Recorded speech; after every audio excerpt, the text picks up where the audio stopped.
Hey everybody, welcome to HTM Hackers Hangout. I'm your host, Matt Taylor, the open source community manager for Numenta. Thanks for joining us and watching.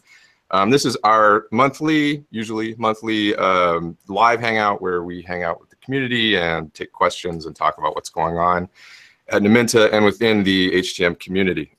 So, welcome. The first thing I wanted to talk about was I wanted to mention that Numenta, the company that I work for, Marcus works for, we are continuing to shift our focus from applications of HTM to ongoing research of HTM. So you'll see that on our forums and in our code bases as we move ahead.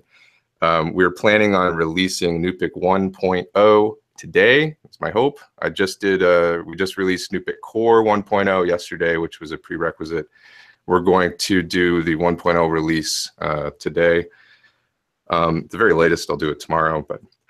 Once we make that 1.0, we are going to put the NuPic project into maintenance mode, which is sort of a software term for where we're not going to continue developing features on this code base. We're only going to work on critical bug fixes that people have identified or we've identified.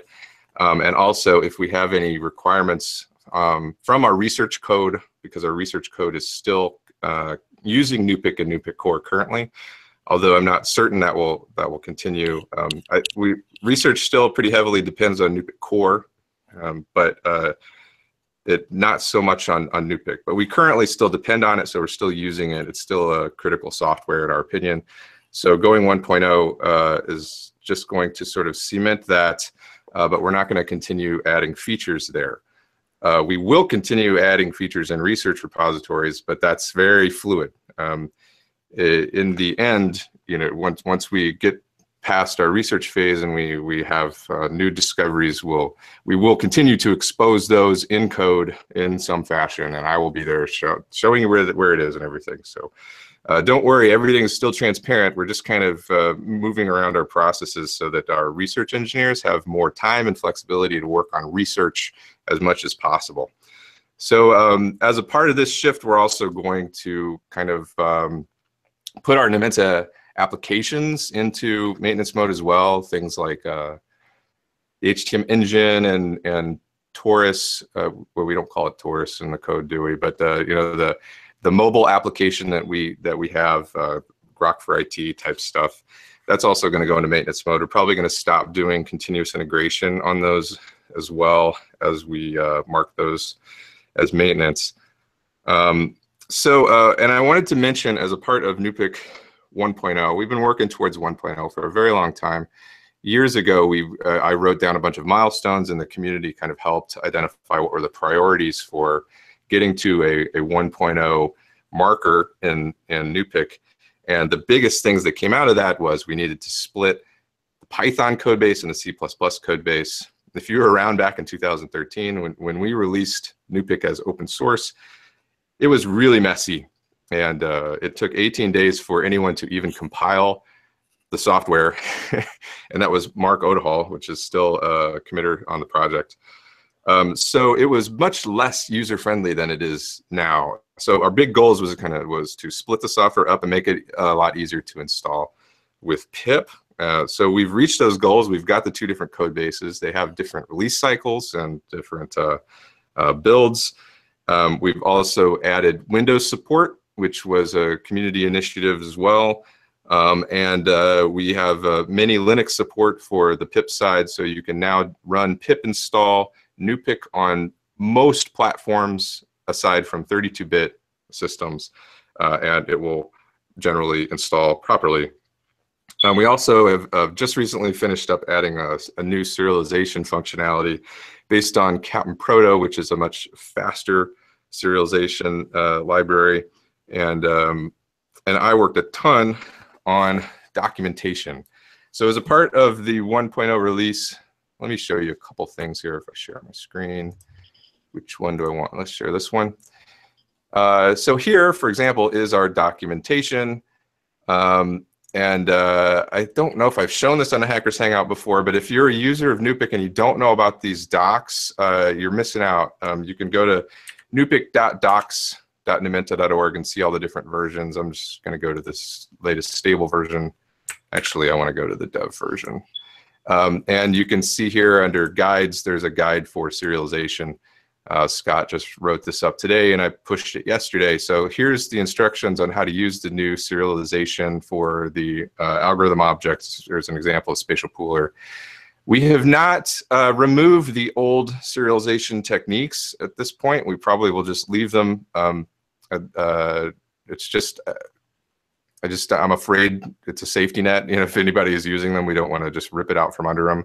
But I would encourage people to use the new serialization technique if you want to write your HTM algorithm objects to a file. I think yeah. So let me stop my screen.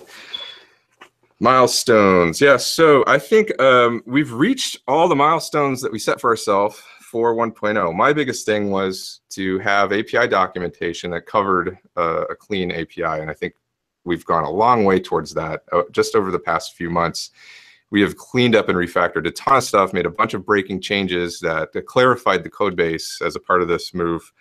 I think the API docs are in a really good place for people who want to use Nupic for streaming analytics stuff. So that is what I wanted to talk about. First, I would like to give the conch to Marcus to give a research update if you are willing, Marcus, and then I have one more thing to talk about when you're done. Sure, this is kind of informal, but yeah, I can talk about where we're at a little bit right now. I'd say the first major topic to talk about on current research is we're wrapping up a paper that is about the idea that the cortex is, well, it focuses on the cortical column, and it tries to give people a framework for thinking about what the cortical column is doing, what each layer of the cortex is doing. And it really pushes the idea that that each cortical column in the cortex, even in the lowest hierarchical areas, are doing a heck of a lot more than is often suggested.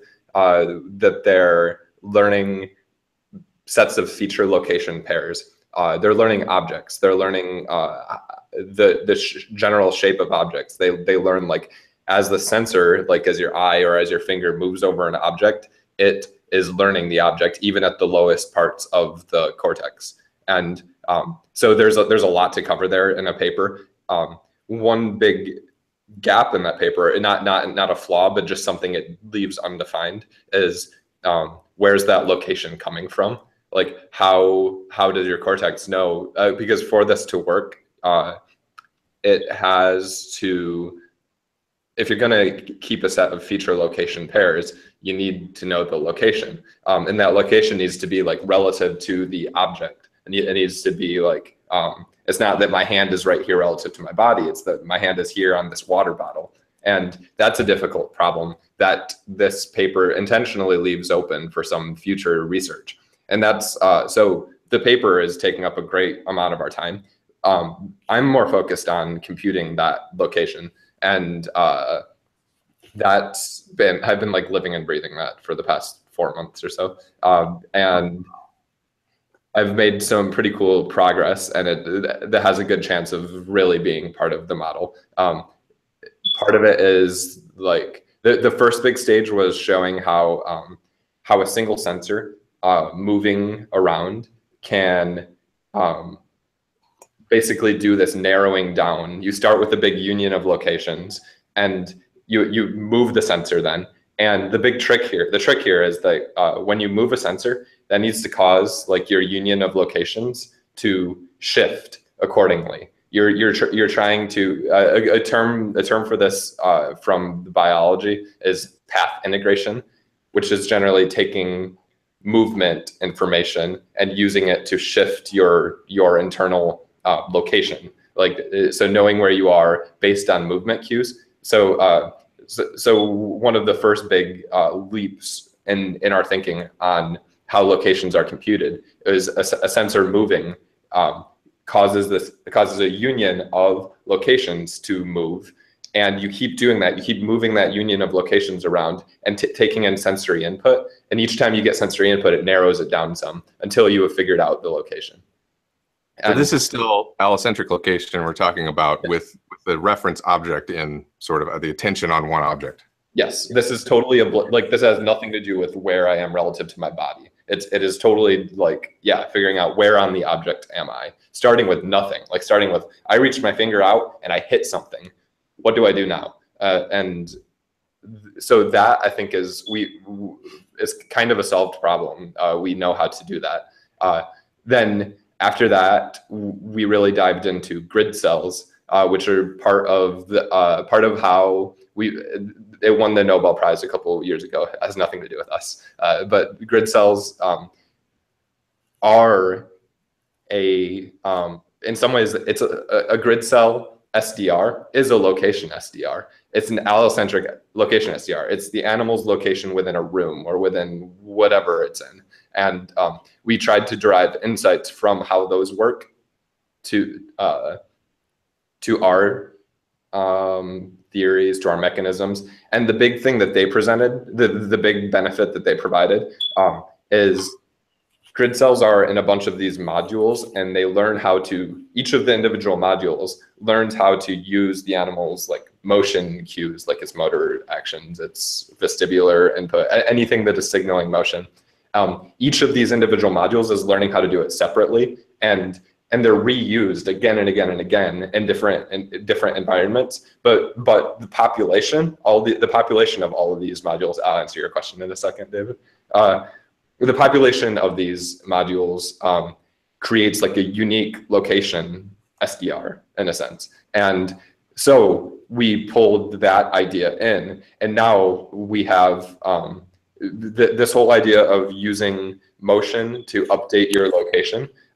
Now we don't have to learn that for every single location. You learn it once in this like reusable way in a bunch of little units, and then it's capable of doing this path integration on novel locations. So you don't have to, there's not an enormous scaling issue of having to learn every single motion for every single location. So I would say that was like the second big development. David asks in the comments here, what is allocentric and what are opposing terms and their meaning? Yeah, sorry, I just use these terms because we just use them every day here. Allocentric versus egocentric. Egocentric is like relative to your body, and then you can probably guess from that what allocentric is. It's relative to something else. So an object, a room, whatever. It's just something outside of you. And fundamentally, if you want to learn objects, you just need to factor the egocentric out of the equation. In some sense, it needs to, you learn objects in some way where you learn it once here, and then you know it here. And hopefully you learn it once here, and then you also know it here. So rotation and translation might be two different things. We're still figuring out all the details there. And that, I would say the third big leap that we're in the middle of is within the past couple of weeks. We're still figuring it out, but it's the, we had a fun meeting the other day where I gave a big presentation, how this whole inferring of location is based on movement right now. And that's cool, but it's kind of, it might be secondary. In some ways, the primary way that you infer locations is your sensors know where they are relative to each other. So you close your fingers on the object, and from that point, your body knows where, like, in some sense, the egocentric location of each of your fingers. And somehow they need to work together to say, like, look, I'm feeling this, you're feeling this, you're feeling this. The only thing this could possibly be is a water bottle. And right now, this computing of locations requires you to move a couple times before you've figured that out. So, and it's a challenge to do that in a way that doesn't require you to learn the object here and here and here and here and here and here and moving it all over space. You still want to learn the object only once, while having that capability. And I think we have a way to do that. It uses it kind of invents a new way of using grid cell modules, using these reusable pieces and these reusable things that that are each holding a small location, so that the population is so that the population SDR is unique. It does that. It uses that in a new way. I don't want to get into any more details, partly because I haven't proven that it works, but I think it does. In general, like all this location stuff, we haven't really talked about it because we're still figuring out whether we like it. It's more just like explore this idea, explore this idea, explore this idea. Then in the future, we'll pull it all together. But there are some write-ups on the HTM research repo, and there's a projects location layer folder where I've written up a couple of these. And I think in the next couple of weeks, a third write-up will appear. And after I've verified that I'm sane with this latest idea. This is like a good example of what theoretical neuroscience research really is, because I don't think we have any evidence that there are cells that are acting like grid cells in the places that we're expecting them to be, but we do have evidence of them in what the interrhinal cortex, so that's where they've been identified. But we're theorizing that this type of activity could be throughout the cortex, and that's what could be generating this location signal, right, Marcus? Yes, correct. So yeah, that's theory, but it's based on research, that other people have done. So we're just trying to figure out these problems. You have to go read all these research papers and say, that might be the solution to my problem over here. Yeah, in some ways, like what we're doing is we're figuring out, all right, what has to exist? Like just like thinking about what David has another question.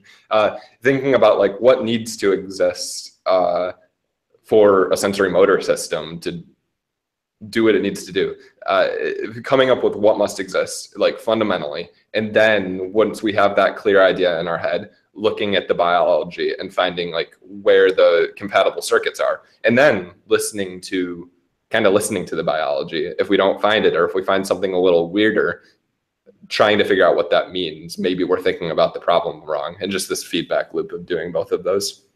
David asked about entorhinal cortex. It's entorhinal, entorhinal, and it's this part of the cortex that's like between the neocortex and the hippocampus.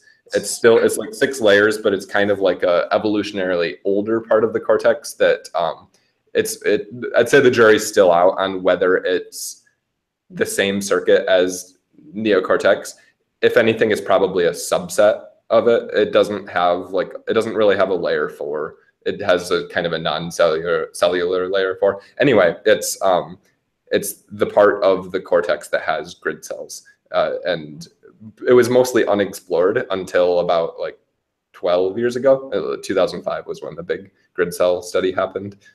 Funny story. I'll just babble on a little more. The entorhinal cortex turns out to be like immensely important, and it won people a Nobel Prize, but it was unexplored for a bunch of years by the people who are studying all this like navigation and such. And like O'Keefe, the guy who discovered place cells and eventually shared the Nobel Prize for grid cells, for years he just didn't explore the cortex around the hippocampus. He liked to joke that it was just there to keep the hippocampus warm. And and it turned out that like that's what needed to be studied the whole time to win a Nobel Prize. Nice. Grid cells are really fascinating. You could probably Google it and find some of those papers and research. I am probably going to talk about grid cells on our YouTube channel in the future. But yeah, they're fascinating. The scaling is the fascinating part to me. Okay, anything else, Marcus, you want to mention? No, that's it for me. Okay, so the only other topic I wanted to talk about was, as a part of this whole, Numenta moving towards research. As you know, if you've been a part of our community, a big part of my job has been to create example applications and samples and tutorials and stuff on how to build things with NUPIC and HTM systems. As we shift away from applications and towards research, I'm going to focus on supporting research and education. For the most part, it's going to be education, and it's not going to be code tutorials and code education.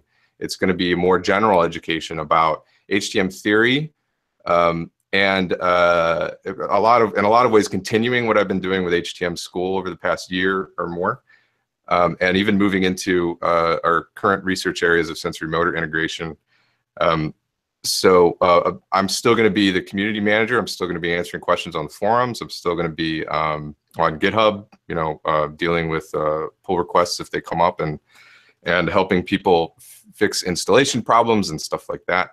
But I am going to be focusing, at least over the next year, on creating content focusing on YouTube. So I'm going to continue with the whole HTM School vibe, and probably we'll be working on some more general neuroscience type educational content that links concepts of neuroscience to HTM, like the neuroscience that we know about that's required, to understand how HTM works, and even some of the more theoretical stuff like grid cells, if the work we're doing pans out and that becomes an important part of sensory motor theory, I think it deserves a thorough explanation.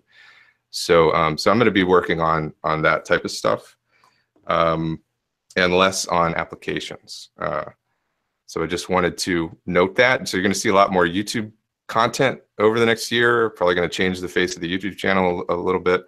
And I think Christy's probably going to get involved in some of that educational content as well. She's our director of marketing. She's made some really nice stuff recently. So that's my last update. So at this point, we can have a conversation. We've got Glenn and Sam's out, but David, you and Marcus were talking about research stuff. If you wanted to continue any of those questions, feel free.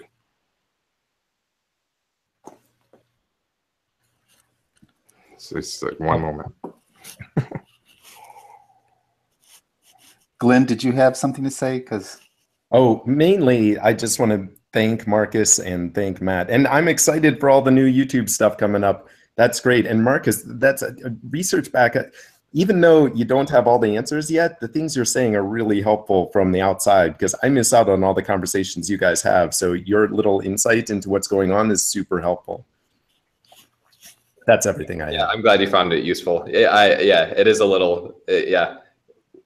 Sometimes you'll be able to find, like, I'll kind of sneak these little write-ups into the repo for any onlookers, but yeah, I feel for people on the outside, because I was originally like in the community and studying this stuff from the outside, and there's definitely like a lot of talking that happens here. It's more that like week over week, we know that some of our ideas are going to be like, well, that was good while it lasted, but we build up this like corpus of stable knowledge, and then we share that. And in the process, we don't want to randomize a bunch of people.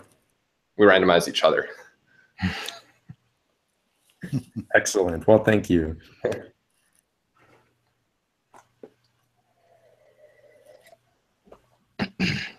David, do you have anything else? I have a question, but I'm trying to remember. So you remember in the old days when Chayton and James Bond were working on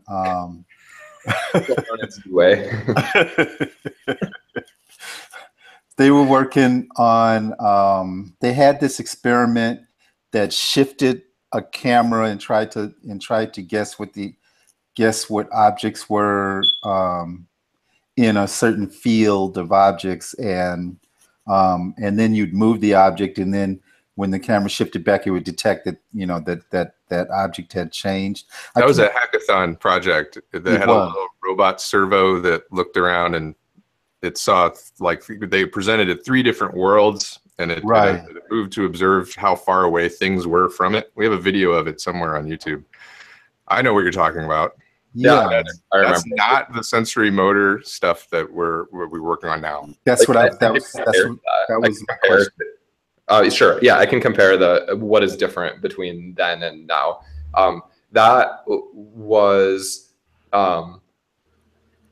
based on learning an object by moving a sensor over it and basically learning all of these, you could call them first order transitions, learning like this sequence from here to here, and then this sequence from here to here, and so on, and learning an object like that as a series of first order transitions. And I would say the big difference with our current theory is it pulled a piece of that out. It pulled a piece of that out so that those transitions, the motor transitions between each point, are now like, those happen in a more abstract sense at the end. And the word I'm holding back and I'll say is location. The idea of a location being pulled out, being a first-class citizen, the location being a first-class citizen of the cortex. And then, so you learn objects as, rather than a series of transitions from feature to feature, from place to place, whatever you want to call it. Rather than learning it as that, you learn literally a set of feature location pairs, and the computing of the location is happening separately. So this caused, in general, I would say that like the latest round of sensory motor inference, its big fundamental benefit, you could probably come up with other fundamental benefits, but you experience an object once, like you experience a set of feature location pairs once, and then you can handle any movement from here to here, or like hands touch a part of it in a way, in a configuration they haven't touched before. It only had to learn it once, and then it can handle all of those. So the big change from the current theory and back then is that like it factored out the location. It found that like you can pull the location aspect of this out, have your motor actions update that, and then use that as your context for, use that as your kind of distal input for learning the feature location pairs. Interesting. I have another question now. But okay, thank you for that. Yeah, that's interesting. I see how with the, I think I can see what the difference, or get a feel for what the difference is. A transition features in the TM, or features exist as mini column,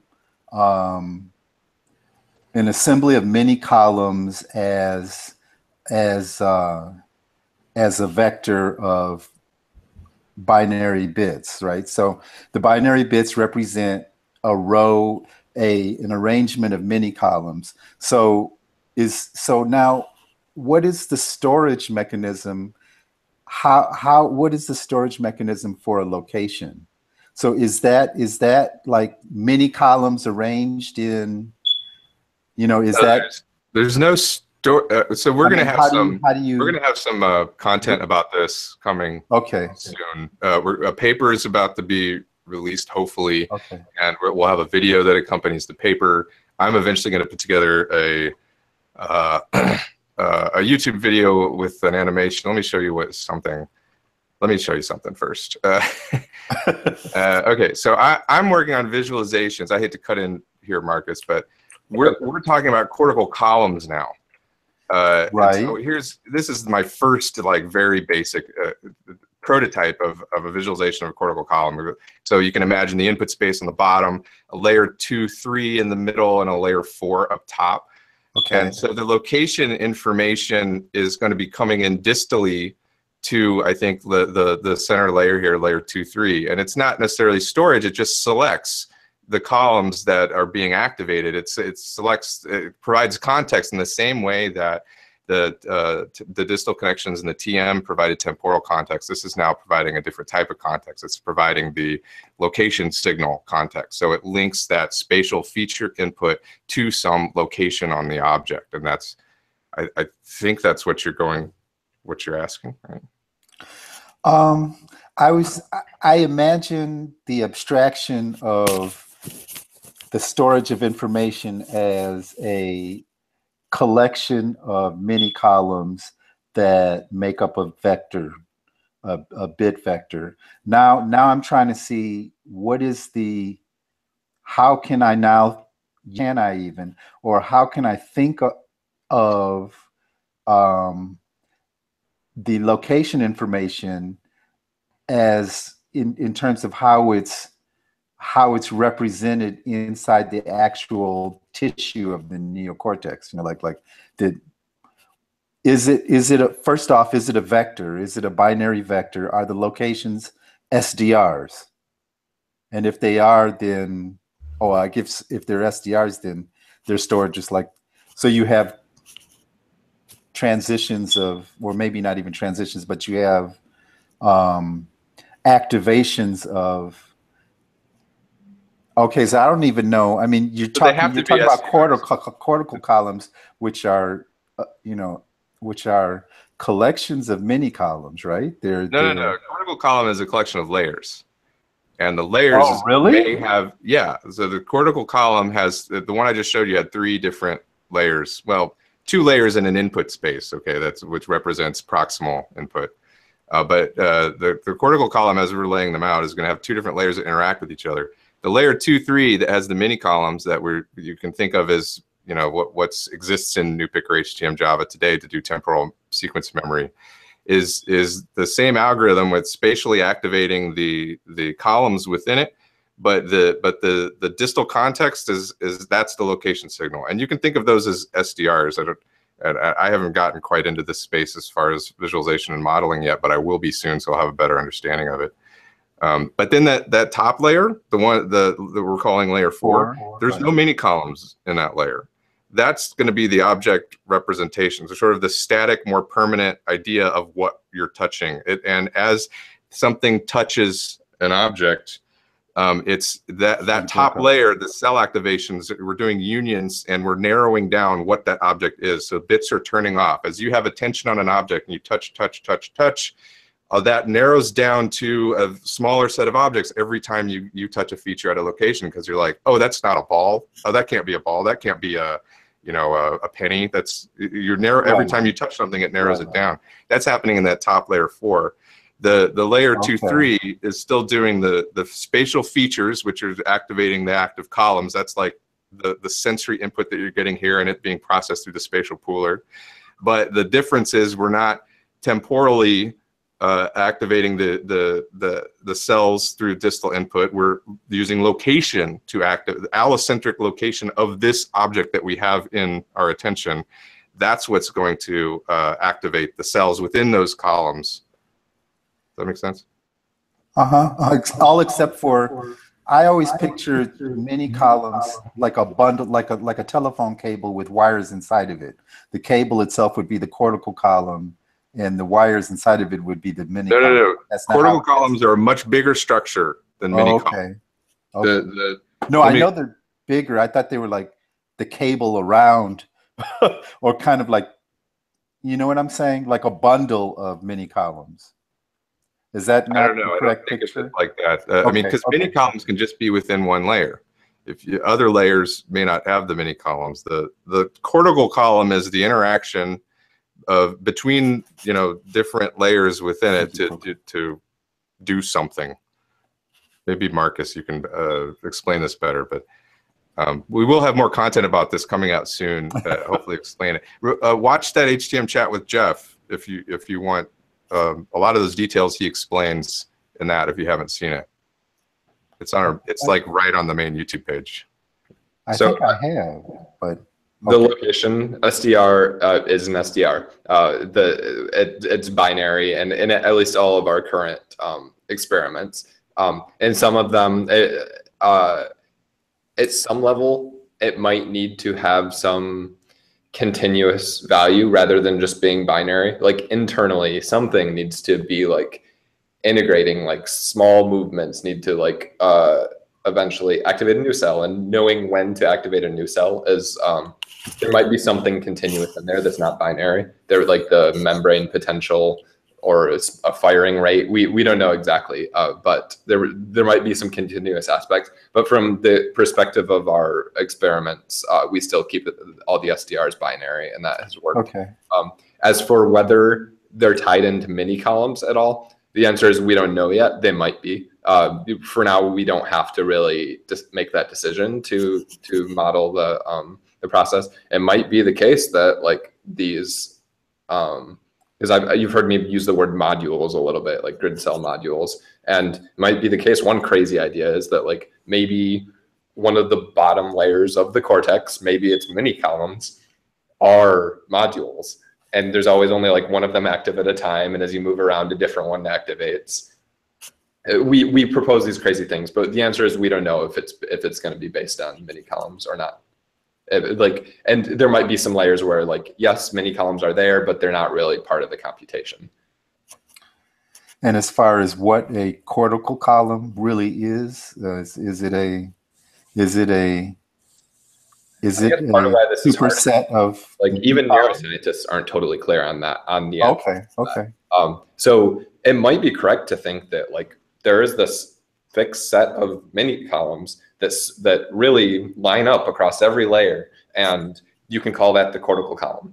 Maybe that's the right way of thinking of it. Maybe it's not. Maybe the top few layers are kind of working together and the bottom few layers are working together. And maybe the mini columns of the two are totally independent of each other. There's a lot of unknowns here. It's the notion of a cortical column is like, it's a little controversial, like when you get to the details of it.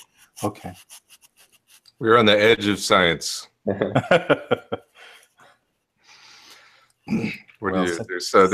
a term for that. Postcards from the edge. I don't know. No, I can't remember what it was. Anyhow, so stay tuned, because we are going to have some more information about all this stuff.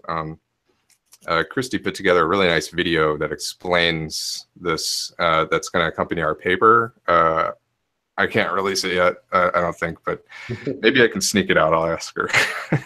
Sneak it to the forums. But I think a lot of this stuff will become more clear as it becomes more clear to us.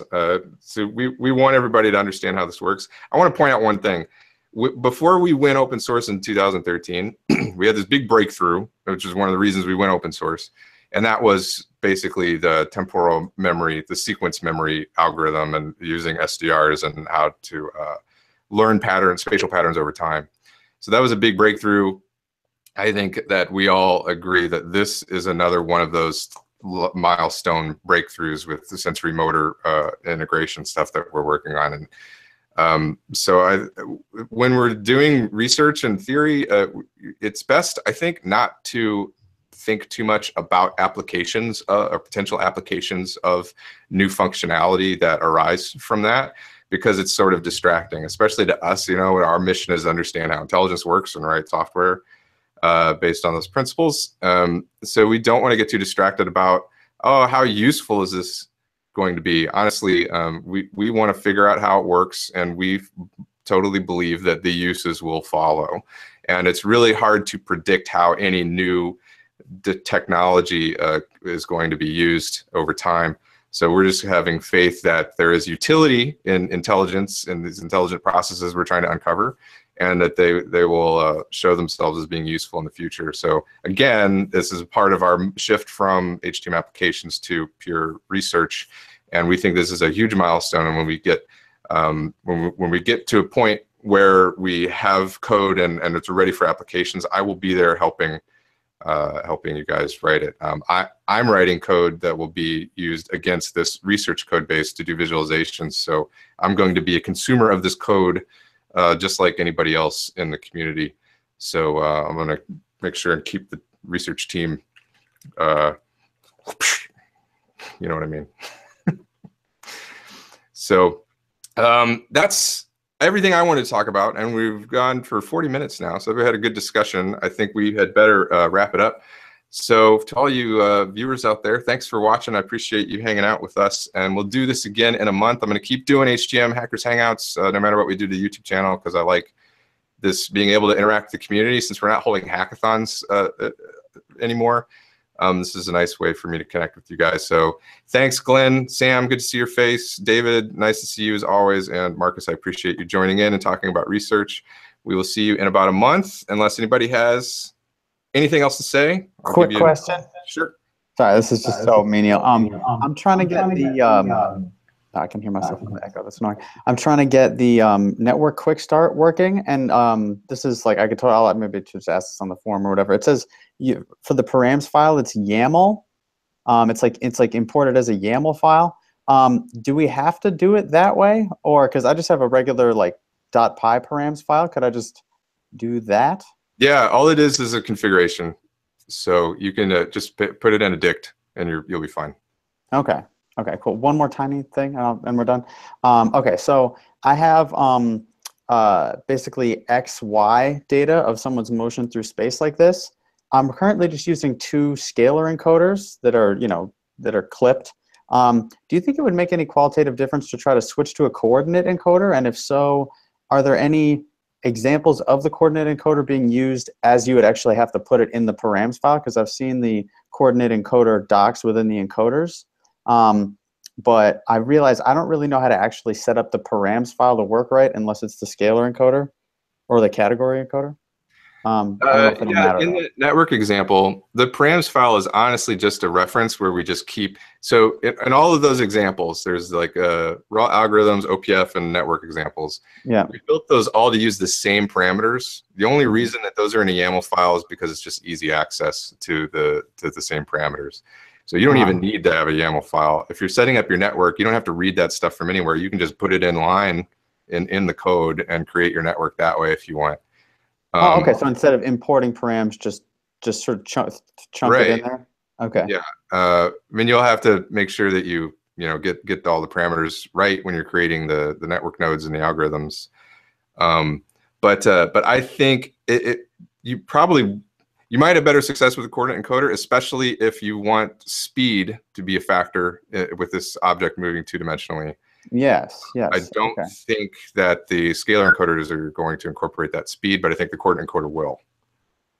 Right. Okay. Yeah. Like if it's okay, I get that. And do you have do you know if there's any like examples anywhere of the coordinate encoder actually like somebody setting up parameters to use the coordinate encoder the way you would in the params.py? Yeah, I've done it. Oh yeah. There's a project called MineHack that takes XYZ 3D coordinates from Minecraft and encodes them with a coordinate encoder.